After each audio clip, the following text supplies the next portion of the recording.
मुळात मी आणि उद्धव आम्ही दोघेजण एकत्र येण्याचं सगळ्यात महत्त्वाचं कारण म्हणजे या मुंबईवरती आलेलं संकट. मी गेले अनेक वर्ष या सगळ्या विषयांमध्ये बोलत आलो. गेले अनेक वर्ष मी माझ्या भाषणांमधून हे सगळे मुद्दे मांडत आलो की कशा प्रकारचा डाव रचला जातोय. आणि मग मध्यंतरी या राज्य सरकारने हिंदी सक्तीचा विषय आणला.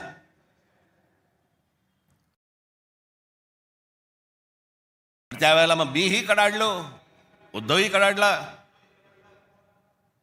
आणि त्या सगळ्या याच्यामध्ये त्याच्या अगोदरच माझी एक मुलाखत झाली आणि त्याच्यामध्ये मी सांगितलं होतं की कुठच्याही वादापेक्षा आणि कुठच्याही भांडणापेक्षा महाराष्ट्र मोठा आहे.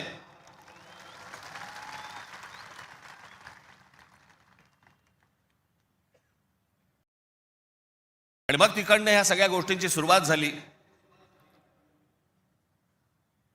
पण ते हिंदी सक्तीचा जो विषय होता तो फक्त तुम्हाला चाचपडून बघण्याचा होता. तुम्ही जागे आहात का? मराठी माणूस महाराष्ट्रामधला मुंबईमधला जिवंत आहे का?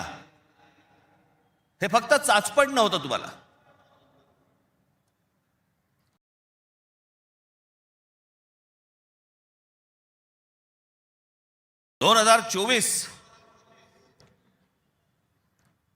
याच्यानंतर या विधानसभा निवडणुकांनंतर या सरकारला काय फेफराला माहित नाही. जे हवं वाटेल ते मनाला काय जे हवं ते करायला लागले. आली कुठून हिंमत?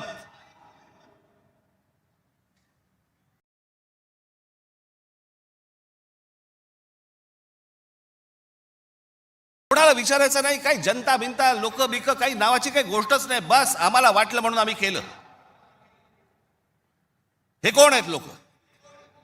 कोण आहे महाराष्ट्रातील जनता? पैसे फेकले की आम्ही विकत घेऊ. आला कुठून आत्मविश्वास?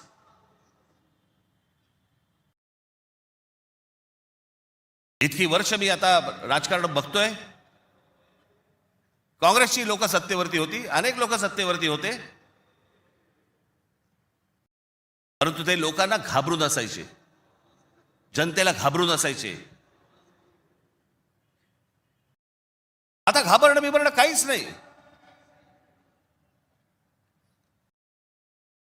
गृहीत धरून टाकले तुम्हाला. कुठून येतात मतं, ह्यांच्याकडे कशी येतात, काय येतात, याचा लढा तर बाकीच्या ठिकाणी सगळ्या ठिकाणी सुरूच आहे.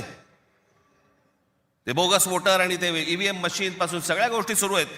पण ह्याच्यामध्ये सगळ्यात महत्वाची गोष्ट बघा, आता उद्दामपणा कुठपर्यंत गेला यांचा. अकोटमध्ये भाजप